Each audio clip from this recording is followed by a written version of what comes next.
Okay, so just like I thought this was Robin Hood. Yeah, I already told you this archer isn't gonna last as long as the other archers did. So yeah, that was all over a good episode. I will not say it was a bad episode. Uh, and we also came to know that this is something. This is just my guess, alright. This is just my guess, but I think so. Rani, who is basically on the floor. She's like the what you would say the Guardians of the Dead. I would say something like that. She was. I think that she was Sakura in a way. She might be either Sakura or Sakura might be her master. That's just my guess, but though, because we see this glimpse in the start of the episode where you see, my guess is the main character. It has to be the main character because you see the hairstyle and everything. It seems like the very much like Hakuno, who's the main character of the series, and you see that Sakura has treated his wounds, which were inflicted by Archer, basically Robin Hood, who's noble. He has two noble phantasm. One where he can turn invisible. Another one is one where he inflicts poison with his Archer, and then uses a Yabo, which is his which explodes. Basically, it explodes the inner intestines and stuff. So yeah, that's basically Robin Hood stuff. But we see that in the opening, and that's what makes me guess that either Sakura is Rani, or Rani. Basically, Rani is a Indian word for queen. So basically, it would be like Rani would be Sakura's servant. This is just guessing because I don't know what would it be, because there's a Sakura flashback and it was like what, and it was like almost 1,000 years ago. And what surprises me even more, Saber fought almost 2,000 to 3,000 years ago. I was like, what? It's like, what? Oh my god, did Umu really fight that long ago? I was like, what?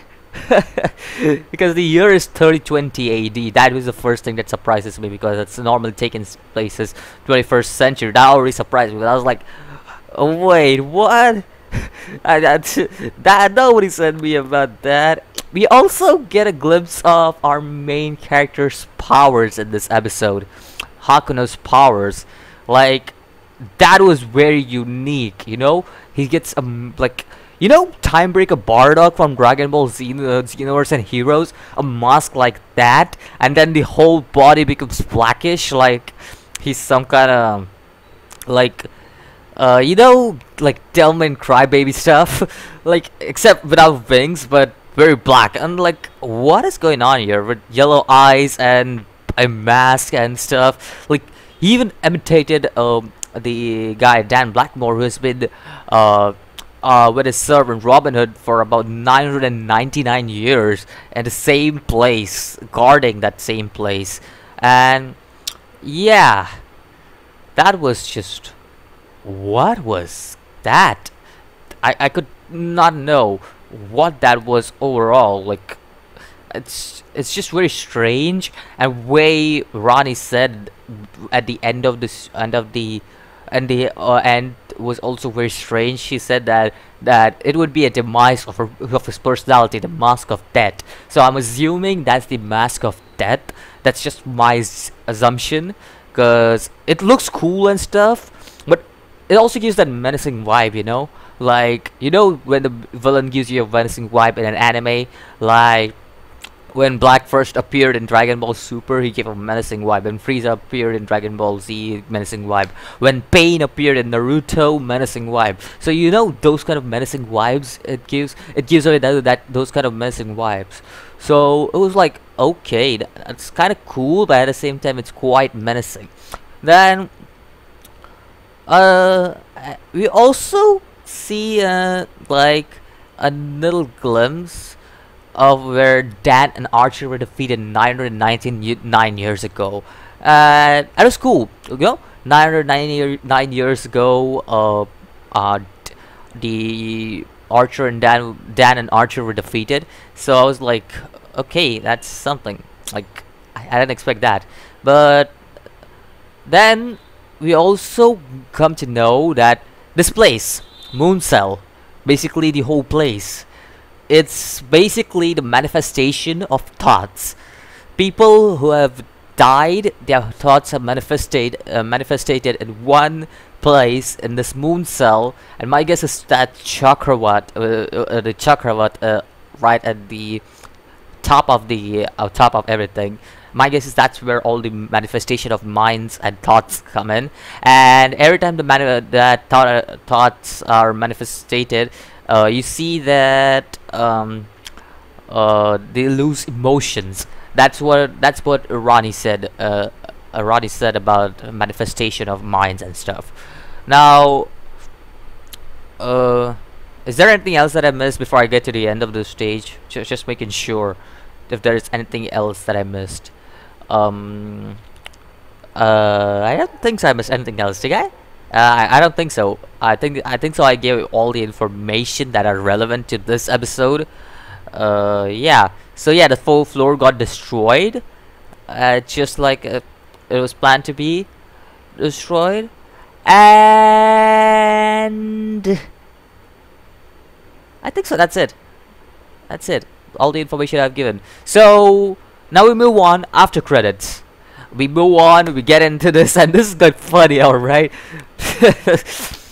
Rin comes in to have a lollipop in her mouth. She's like, Yahoo! Like, what the hell? She just came out of nowhere, out of blank, and like, what? I was like, what the hell? Where were you for the whole 2 episodes? Like, 2 episodes, these guys are fighting Archer and Dan Blackmore, and you just disappear out of nowhere. You're just coming out of nowhere and be like, Yahoo! And then like, what the hell? Like, dude, what are you doing? So here's another theory that I can suppose. This is another theory that can come into place. Rin went to meet Sakura. My guess is Sakura's grave. Either these are the only 2 theories. Either Rani was Sakura, or it was like a servant master bond between them, or either Rin met. Well, it actually makes sense, you know, if the servant somehow survived, and Sakura died, who's the master. She most probably died. So it makes sense because Rin is Sakura's sister. For anybody who has watched Fate Stay Night, they would know that Rin is Sakura's sister. So it would make sense that Rin would go and visit her grave out there. So it would most probably make sense because we did see Sakura's flashback, and my most probably guess is she would either be killed or Rani was Sakura. Those are the only 2 guesses I can make out of those flashbacks. So yeah. My guesses are that those Sakura is either killed or Rani is Sakura, but it is also quite surprising because there's something that the main character, the MC, said.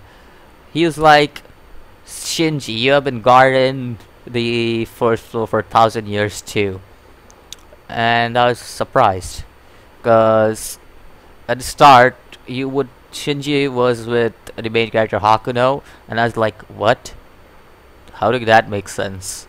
So there's a time skip of 1,000 years from now? What? What? Like, seriously? Also, there's one interesting. Okay, yeah, I forgot about this interesting fact. Basically, if a master from a long time ago was killed, and he was reincarnated like Dan Blackmore, he cannot ascend. That's basically what was implied. That's basically what Ronnie said in this episode. Ronnie gave away a lot of information before she died. All right. So yeah. I don't know what's coming up next. Most probably, my guesses are the next servant we are gonna see is either Berserker or Lancer. My guesses are because there's Caster, Lancer, Berserker. Yeah. Caster, Lancer, Berserker, and we already seen the Archer, we already seen Saber, we have already seen Rider. So there's one more class that is left. Which one is it? Rider, Berserker, Archer, Saber, Caster, Lancer. Who would the last? Who was the last class? Um. I. How can I miss such an important information? I'm such an idiot, you know. Even though I've watched Fate, like from Fate Zero to all the way, I have not watched Fate Apocrypha, but all the way to Fate Stay, Unlimited Blade Work, not Unlimited Blade Work, Heaven's Feel. I still can't, like, I've not watched Heaven's Feel, but I played the game up to until Heaven's Feel, so I do know what is all the endings and stuff. So yeah. I still don't understand how I miss out on all the classes, even though Assassin, there we go. So I don't think so Assassin or Caster will be up next, because we already had an assassin like character, that was Archer, that was Robin Hood. So my guess is our next one would either be a rage character like Berserker, or an intelligent character like Lancer. So my guess is out of those two, one would be what would make it as its entrance over there. And that's it, I guess. That's it for this episode of Fate Extra, cause that's all we got in the info. We got some information. We got to see the floor conquered by our main character, and we got the Ren back, and we also saw some flashbacks from past 1,000 years. So yeah, those are basically all the information dumps I gave all over. This episode was around 7 for me out of 10, I would say. I would not give it a higher rating than 7. It would be a solid 7 for me, because I felt like there was some flaws in this episode too. Every episode has some flaws, but I think so the overall, up until episode 5 right now, overall I feel like Fate Encore is around those 7 to 7.5 mark for me, because I obviously love Umu. I can't just I love her. She's too good for me. she's just too good.